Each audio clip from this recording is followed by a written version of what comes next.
The other thing I would tell them to do is I would say, do not look at the price. Do not watch it. Do not watch the price. Do not pay attention to anything. Shut that off. Don't even look at it. Just go do something else for 15 years. And in 2024, not 2025, right? At 2024, it's going to be worth about $123,000. And at that point, you'll have $100 billion in wealth.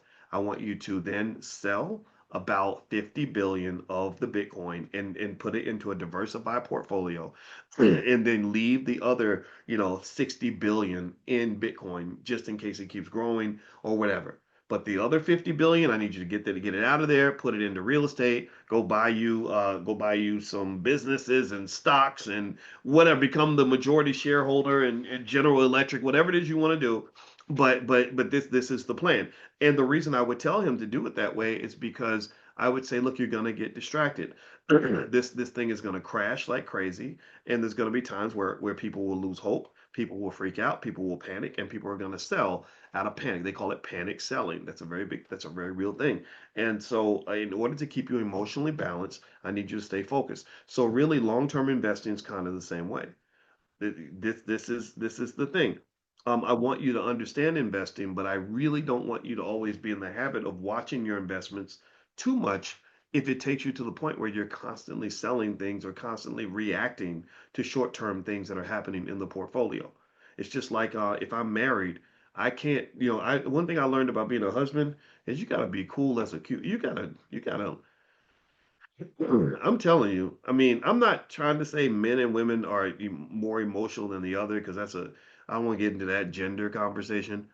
But man, oh buddy, if you overreact to every little thing and you're married, you're not going to be married very long because there's a lot of stuff you could potentially overreact to. So I got a house full of very interesting and intelligent women, and I'm telling you, sometimes the mood swings are heavy. And again, I hope I didn't offend anybody by saying that, but you know I'm telling the truth. Stop acting like I'm lying. And and so ultimately, investing is the same way. I'm invested in the family, just like you're invested in the stock. You just say, okay, well, this is going to be a tough day, but I'm invested. This is me. This is where I live. Okay.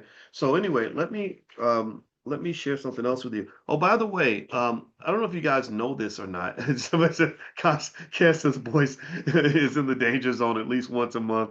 Oh, that's too funny. Yeah, yeah. Right, and my mouth will get me in trouble, so I'm gonna stop talking while I'm ahead. I hope I can still be loved. All right. So here's one more thing too. One thing that we forget sometimes is that there's a lot of wisdom in the Bible, and so just as a tribute to my mother, who was a big woman of faith, I created something called Faith and Finances, where we took a bunch of lessons from the Bible, financial lessons from the Bible, and put that together as a curriculum